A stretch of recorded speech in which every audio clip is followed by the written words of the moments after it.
Bueno, buenas tardes. Mi nombre es Jorge Horacio Pozzi, con doble Z. Lamentablemente ya pasaron muchos años, hace 60 años que yo trabajo en este tema del aire acondicionado y hoy vamos a iniciar una charla sobre lo que es la psicometría, que no es nada más que el estudio del aire húmedo. Espero que salgan todos satisfechos. Buenas tardes a todos, gracias por venir. Quería hacer un muy mini comentario para todos ustedes, porque hemos tomado conciencia de que hay mucha gente que en la calle no lo conoce, no el de la psicometría, por supuesto, sino que les voy a hablar de algo que la Cámara viene practicando desde hace un par de años. A ver, levanten las manos quienes han aplicado alguna vez o han escuchado hablar de la triple garantía. Uno. Bueno. Esto implica que es un fracaso nuestro en comunicación. No cabe duda. Les explico brevemente. Si un usuario compra un equipo,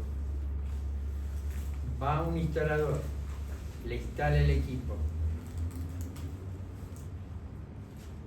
y el equipo no funciona, el usuario comienza por reclamarle al que se lo vendió, comienza a reclamarle al que se lo instaló, comienza a reclamarle al fabricante y en general no recibe respuesta de ninguno, se pasan la pelota de uno a otro. Alguna vez les tiene que haber pasado. ¿Sí? Hay una única forma que la Cámara pudo resolver el tema y fundamentalmente salvaguardar la imagen de todos los instaladores. Porque en definitiva el último que queda mal es el instalador y todo el mundo le tira la cámara al instalador. Entonces la Cámara institucionalizó y tiene en práctica ya hace 2 años que todos los instaladores matriculados, por el hecho de instalar un equipo, tienen una prerrogativa que es adjudicarle al usuario la tercera garantía. Si el vendedor no responde, la marca no responde, el instalador no responde y el usuario, o ustedes mismos, hacen el reclamo a la Cámara con la firma del usuario, aceptándolo, la Cámara se compromete con esta triple garantía a que en el término de 72 horas resuelve el problema. Repara el equipo, cambia el equipo si es necesario, pero le deja, al cabo de esas 72 horas de recibida la comunicación, la instalación funcionando al usuario. ¿Esto en qué redunda? Redunda en la imagen de todos los instaladores. Y a ustedes les da una herramienta poderosa, a los que tienen matrícula, para poder decir, si instalo yo, hay una tercera garantía. ¿Se entiende? Entonces quería explicitarlos esto porque, como acaban de ver, hay poca gente que lo conoce. Y hemos tenido un problema, o dos, y obviamente con la presencia de la Cámara ante la mínima mención que hicimos en el fabricante, el fabricante fue y cambió el equipo. No hubo tutía. Entonces, la fuerza que tienen todos los matriculados justamente esa. Úsenla, pónganla en práctica. Y ahora los dejo con Jorge Pozzi para que nos desasne a todos un poco de la psicometría, que dicho de otra manera, Jorge lo tiene por ahí dando vueltas, hay dos maneras de interpretar la psicometría. Una es con un software que está dando vueltas, donde uno pone las condiciones psicométricas de un punto y le da el resto de las variables que intervienen. ¿Ahora qué pasa con esto? O sea, cuando uno ve formulitas y resultados, lo que pierde es el concepto. Si no tienen el concepto, por más que vean los números, no les va a servir. Entonces, de ahí la palabra utilizada de Jorge para hacerles ver la importancia de un diagrama psicométrico y saber cómo manejarse ante un problema o ante el diseño de un equipo o una instalación.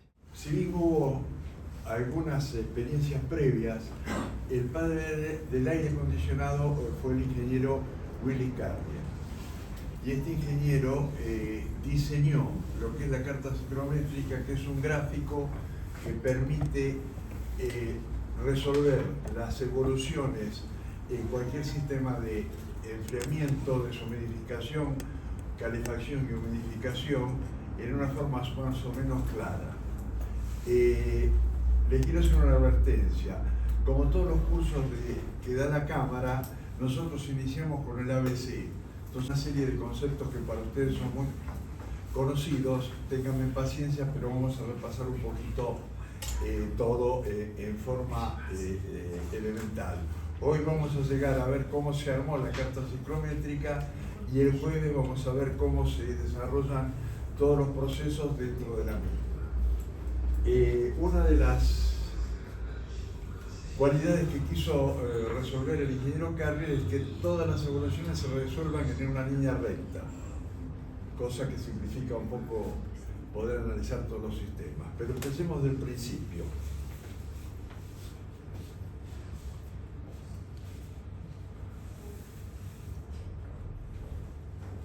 La ciclometría es el estudio del aire húmedo. Y vamos a empezar hablando del aire. El aire, aunque es una novedad, es la masa gaseosa que rodea la Tierra. Es una mezcla de gases.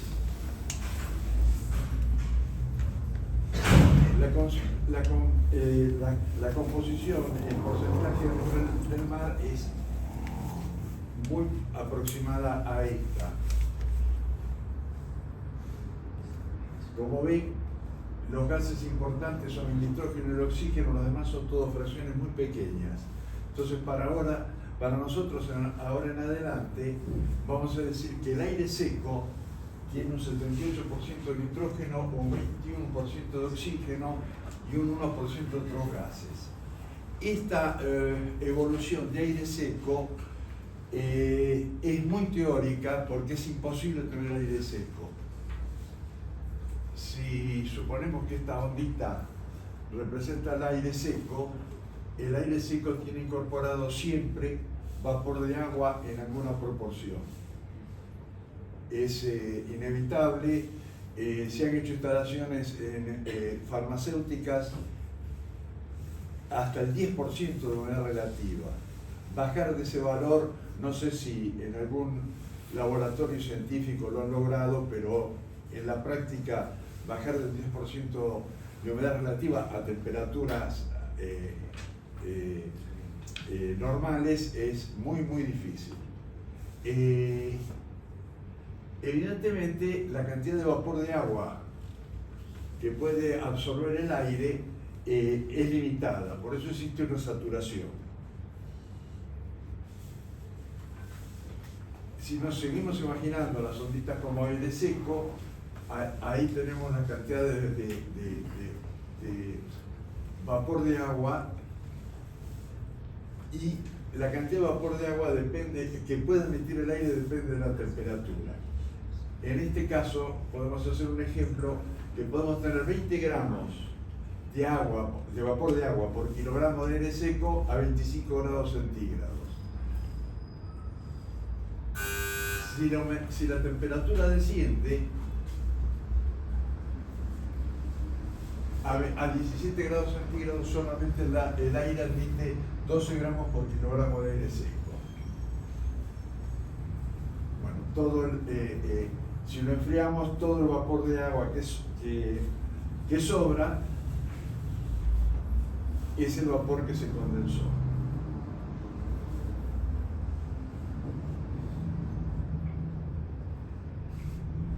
Por el momento hemos hablado de aire seco, aire húmedo y la saturación. En toda evolución termomecánica de una instalación de aire acondicionado, tenemos que tener en claro qué es calor sensible, latente, qué es el calor total, qué es la entalpía, qué es temperatura 1 seco, qué es temperatura 1 húmedo, qué es temperatura punto rocío, tener un concepto de lo que es la evaporación la humedad absoluta y la humedad relativa, el volumen específico, los procesos adiabáticos y los procesos isotérmicos. Bueno, decimos que el calor es una forma básica de energía que se manifiesta aumentando la temperatura, dilatando los cuerpos, fundiendo los sólidos y evaporando los líquidos. Y temperatura en la medida del calor o de la energía térmica de una materia. Es el trabajo de movimiento de las partículas.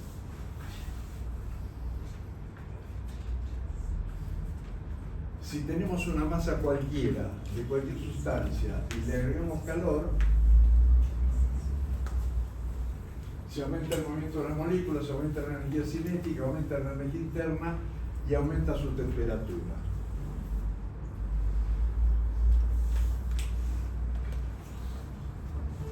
Esto hace las grandes diferencias entre el calor y temperatura, cosa que mucha gente no las tiene muy claras.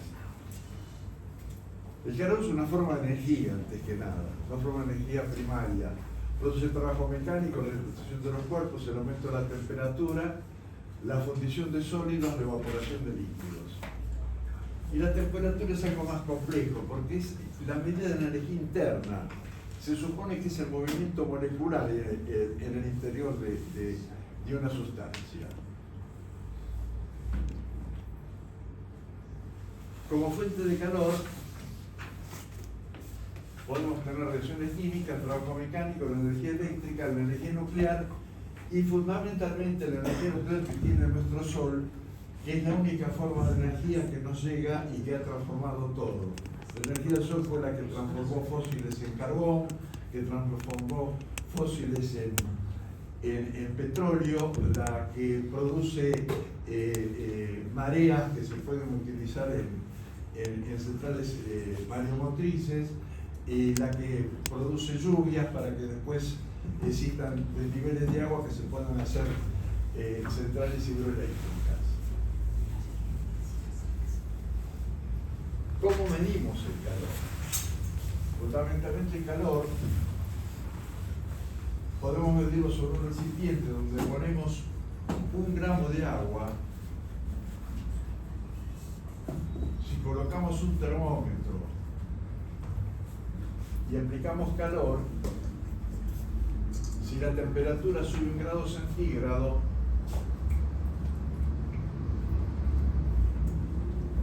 es porque estamos aplicando, la cantidad de calor que estamos aplicando es lo que se llama en física la caloría, o sea que es la unidad primaria de la energía calórica en el sistema métrico decimal. Evidentemente es una unidad muy pequeña y las normas dicen que hay que medirlo entre 14,5 y 15,5 porque no es exactamente constante cualquier valor de temperatura. Bueno, ahí está la definición de caloría. Evidentemente dije que es una unidad muy pequeña y en la práctica usamos la kilocaloría, que es la cantidad de calor necesaria para elevar a 1 grado centígrado 1 kilogramo de agua.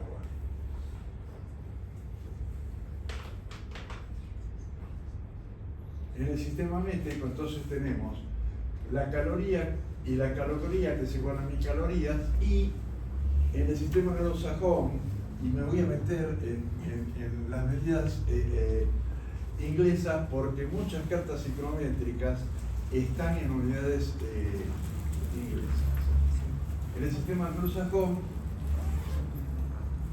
existe la famosa BTU que se usa mucho. Yo a veces escucho hablar ahora con la crisis del gas que hubo de que traen barcos con 2 megamillones de BTUs y yo me río porque digo, qué poca gente desarrolló que es una BTU. La BTU, que es la British Thermal Unit, la unidad térmica británica, es la cantidad de calor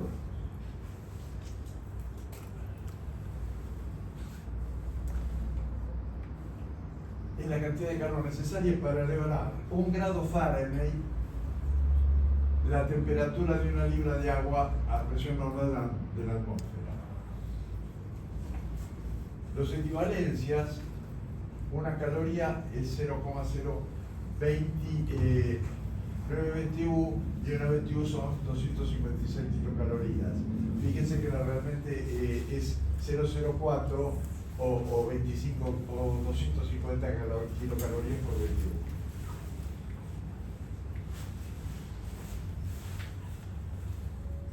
Bueno, la otra unidad que nos interesa son las escalas termométricas. La escala termométrica Celsius, lo más probable, no lo pudo verificar, pero el señor Celsius debió ser un físico y tomó como 100 grados la temperatura de ebullición del agua a presión atmosférica normal y 0 grados al punto de congelamiento del agua. En la escala Fahrenheit, se supone que el señor Fahrenheit era médico, tomó 100 grados como la temperatura, 100 grados Fahrenheit, como la temperatura del cuerpo humano, y tomó 0 Fahrenheit a una mezcla de hielo y sal, que se llamaba en esa época mezcla frigorífica, porque era una temperatura muy baja y se suponía que más baja que esa no se podía conseguir. Bueno, las equivalencias son los 100 grados centígrados nuestros o de la escala de Celsius son 212 Fahrenheit y el 0 grados son 32 grados Fahrenheit.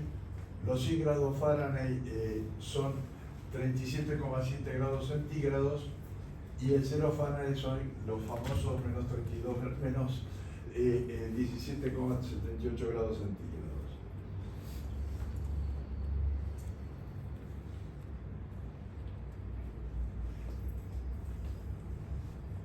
Esto es un tema que debemos también tener en cuenta, que es el cambio de estado. El estado es la forma que tiene la materia según su temperatura. Cualquier materia sobre la Tierra puede estar en forma gaseosa, líquida o sólida.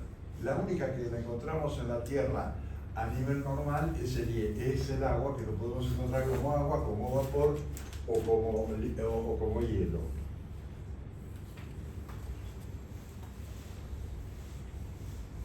Cualquier sustancia que nosotros agreguemos calor cambia el estado. Si tenemos un recipiente con hielo, le agregamos calor, se convierte en líquido, y si al líquido le seguimos agregando el calor, se convierte en vapor.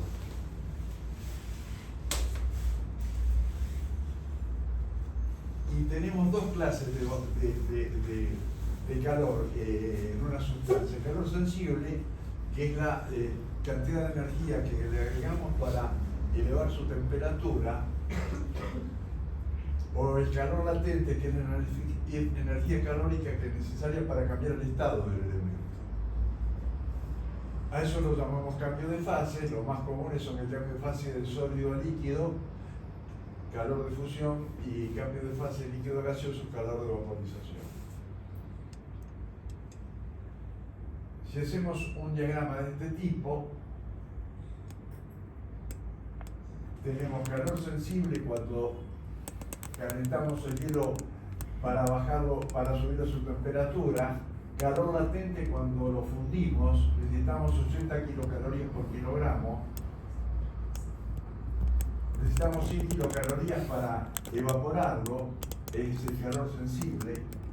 Y después tenemos calor latente cuando lo estamos convirtiendo en vapor, es el consumo mayor de energía. Fíjense que son 639 kilocalorías por kilogramo, mientras que con 100 kilocalorías por definición lo llevamos de 0 a 100 grados. Si seguimos calentando, volvemos a tener calor sensible porque tenemos por sobrecalentado.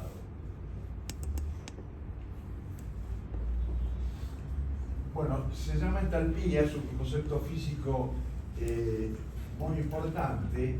Es una cosa relativamente simple, es la cantidad de calor por kilogramo o por unidad de sustancia. Generalmente lo vamos a ver en kilocalorías por kilogramo. Entonces, cuando hacemos cualquier evolución, al hablar de entalpía, nos olvidamos de la cantidad de sustancia que tenemos. Se saca un valor y sabemos que después, multiplicando por la cantidad de de sustancia que tenemos, sabemos qué cantidad de calor vamos a necesitar.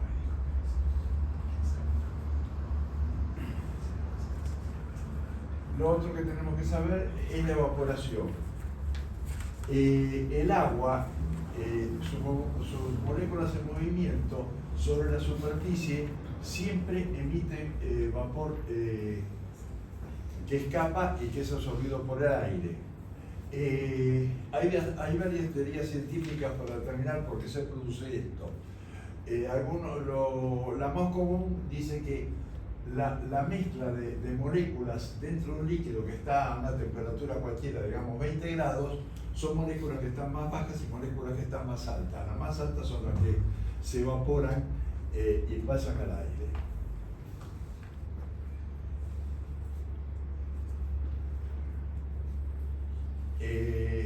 Por consiguiente, y esto es un tema importantísimo, cuando el vapor se está, cuando la molécula de agua o la partícula de agua se está evaporando, por definición necesitamos calor. En este proceso el calor lo saca del mismo líquido y le baja su temperatura. Creo que todo el mundo sabe que si tenemos un vaso con agua, siempre va a estar más frío que la temperatura del aire, sobre todo si el día es seco.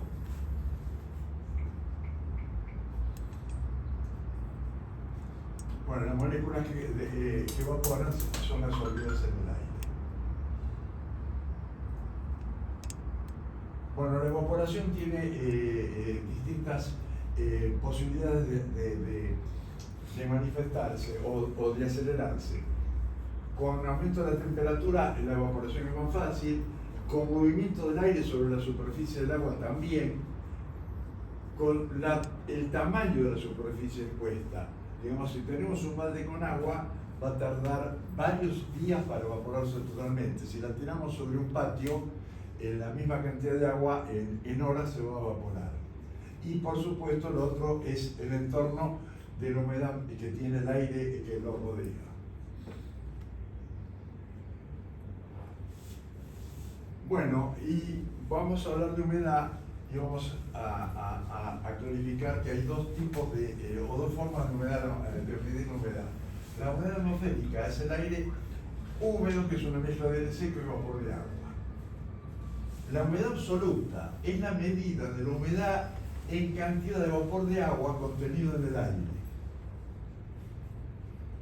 Y la humedad relativa, que tiene una expresión técnica un poquito compleja, porque dice que es la relación porcentual entre la presión de vapor de agua contenido en el aire y la presión que tendría la misma temperatura si el aire estuviera saturado.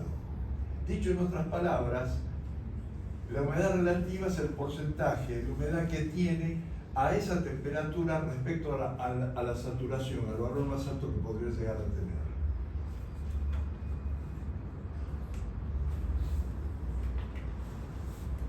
Y temperatura, también tenemos dos temperaturas en nuestro estudio del aire húmedo.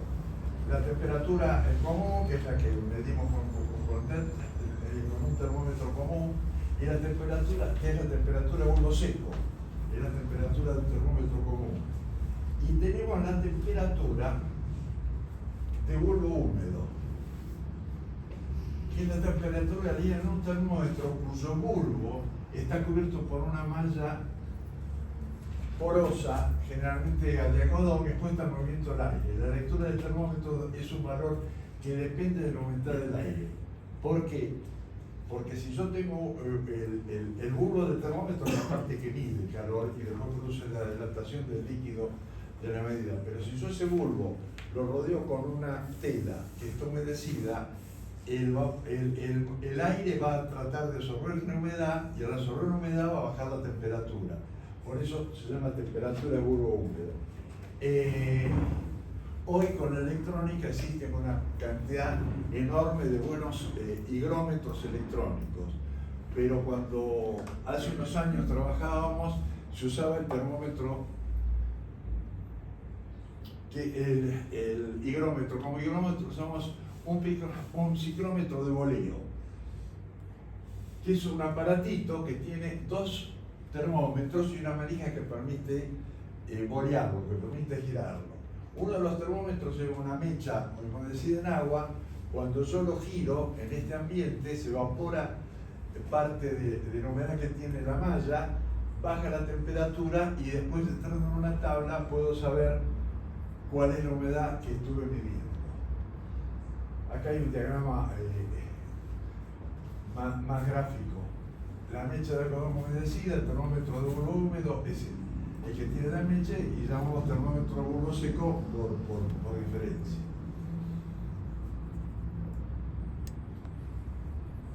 Bueno, acá está la tabla que existe en cualquier sistema. Digamos, ahí están los dos valores medidos de bulbo seco y bulbo húmedo. La diferencia es 1 grado centígrado. En la tabla, 1 grado centígrado con la temperatura de bulbo seco que tenemos, nos determina la humedad relativa, que en ese caso sería 92%.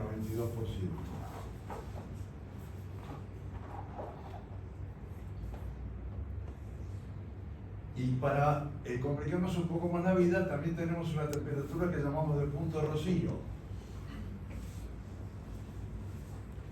que es la temperatura donde la humedad ambiente o la humedad que tiene el aire empieza a condensar cuando baja la temperatura. Ese valor de temperatura se llama temperatura de punto de rocío. Digamos, es clásico cuando tenemos un vaso con hielo, con una bebida fría,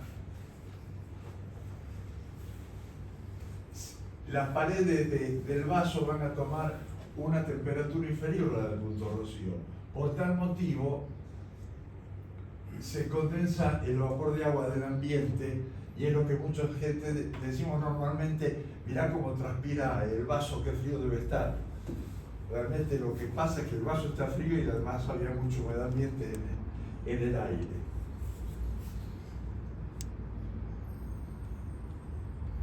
Bueno, el otro tema que nos interesa saber, que va a figurar en la carta ciclométrica, es el volumen específico, que es una medida que da la tabla en metros cúbicos por kilogramo, sabiendo los kilogramos que aparecen en la tabla de aire.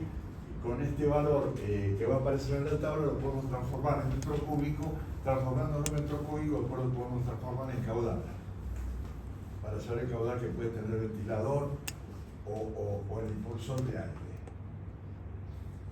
Y el otro tema que es muy interesante es un factor que se llama factor de calor sensible, que eso es el cociente entre el calor sensible que medimos en el local sobre el calor total, que es el calor sensible más el calor latente. Todos estos son valores que van a ver que salen después de la carta ciclométrica. Bueno, tenemos un proceso diabático, un proceso donde no hay pérdida ni ganancia de calor, y un isotérmico donde la temperatura no varía. Bueno, con todos estos valores, este señor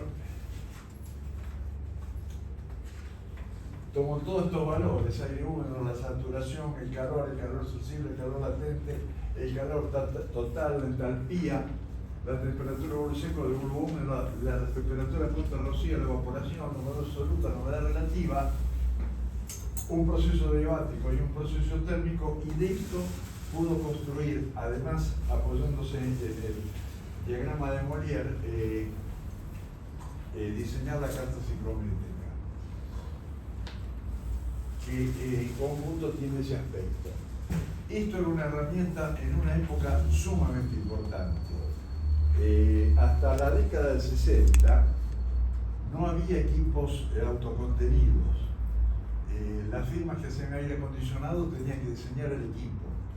El equipo se diseñaba primero, después de un balance térmico, teniendo la necesidad de calor que se requiere. Se tenía el valor de calor latente y calor sensible, y con la carta ciclométrica sacaban valores para diseñar la serpentina de enfriamiento, la serpentina de calefacción. Según la cantidad de aire que había que mover, se determinaba el ventilador, sabiendo la cantidad de calor por kilogramo de aire que necesitamos, y se diseñaba normalmente un equipo que se hacía en mampostería. En la década del 60 aparecieron, o fines, no, en la década del 60, aparecieron los primeros equipos que ya de fábrica vienen diseñados. Por supuesto,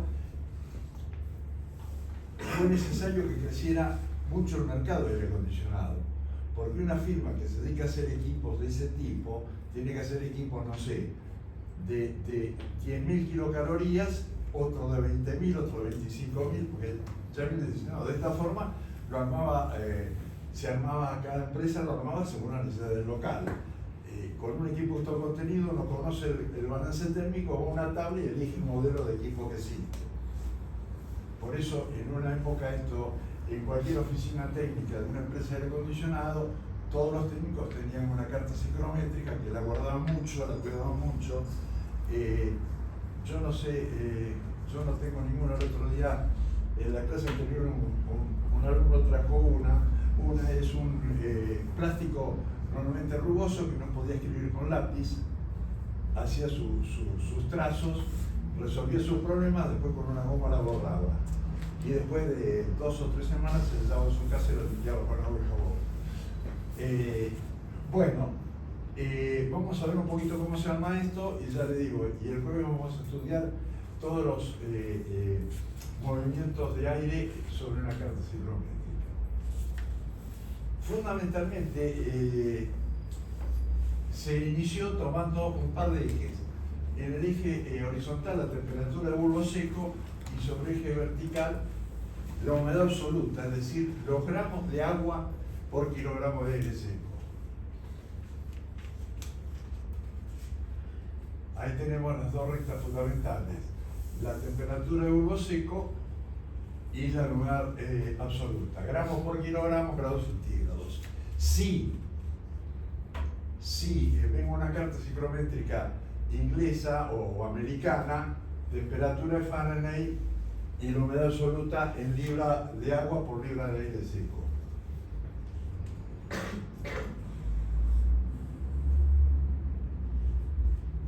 Bueno, lo que hizo el señor Carter tomando este mismo eje, él prolongó las temperaturas hasta el punto de saturación, es decir, hasta el valor donde el vapor de agua no puede ser más contenido.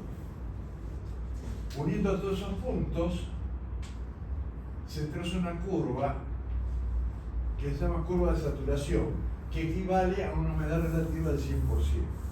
Digamos, pasando esa curva hacia la izquierda, no hay más vapor de agua, todo tiene que ser condensado. Si elevamos sobre la curva todas las temperaturas, empezamos a trazar otras variables. Una variable es la variable de bulbo húmedo, la temperatura de bulbo húmedo, que en la saturación coincide con la de bulbo seco.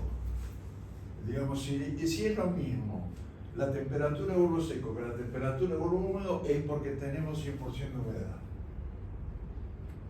Tenemos otro trazo, que es la temperatura punto de rocío. Ahí pasa lo mismo, coincide la temperatura de bulbo seco, la de bulbo húmedo y de punto de rocío en la saturación en el mismo valor. De esa tabla, cualquier masa de aire que esté por debajo de la temperatura punto de rocío comienza a condensar. Por arriba permanece estable como aire húmedo. Bueno, después se trazaron las curvas paralelas o similares a la curva de saturación con los distintos valores de humedad relativa.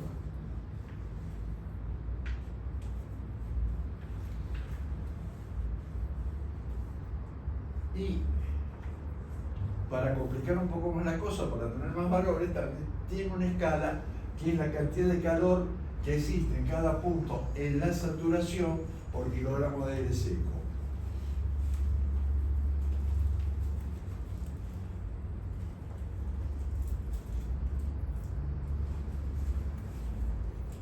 Y otra escalita más que se agrega, que es el factor de calor sensible.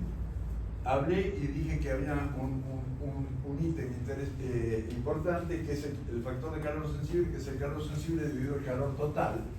Y esa escala nos va a servir para estudiar cómo evoluciona el aire en el local. Digamos, una masa de aire que ingresa a este local tiene una incorporación de calor sensible por paredes, techos, iluminación, y sobre todo en verano, y una incorporación de calor latente que lo estamos produciendo nosotros con nuestra respiración.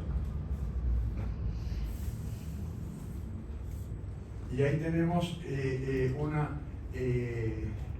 línea oblicua que determina el volumen específico. Es decir, que después cuando tenemos cualquier punto con el volumen específico sabemos qué cantidad de metros cúbicos hora tiene el aire en ese momento.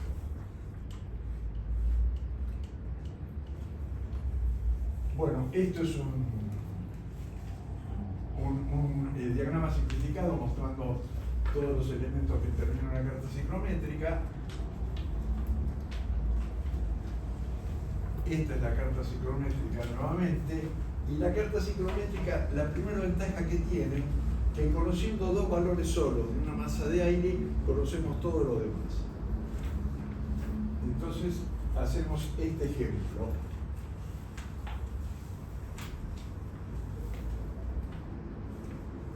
Si tenemos aire a 26 grados centígrados,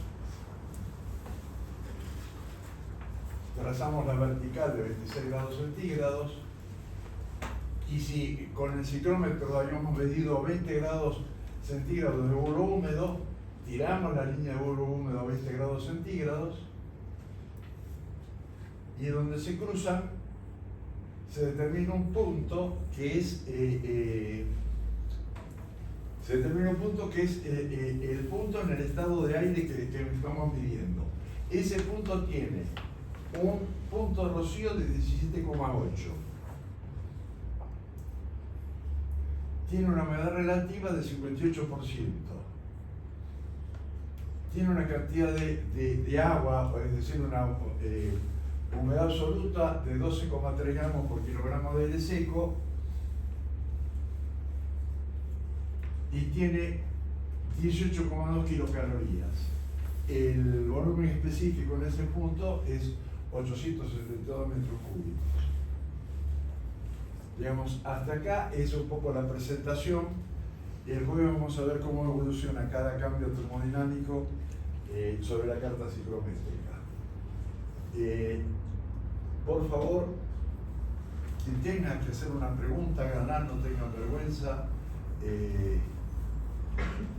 Si no, voy a dar por sentado que quedó todo bastante claro. Adelante. ¿La presión cambia? Sí, por supuesto. Muy buena pregunta.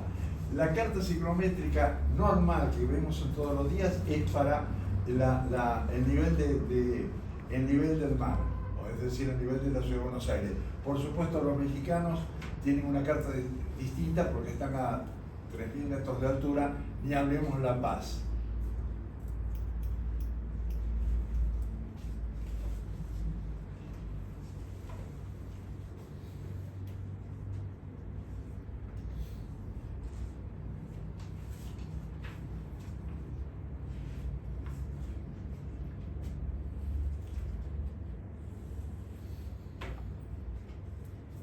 Bueno, muchas gracias. Entonces, nos vemos el jueves.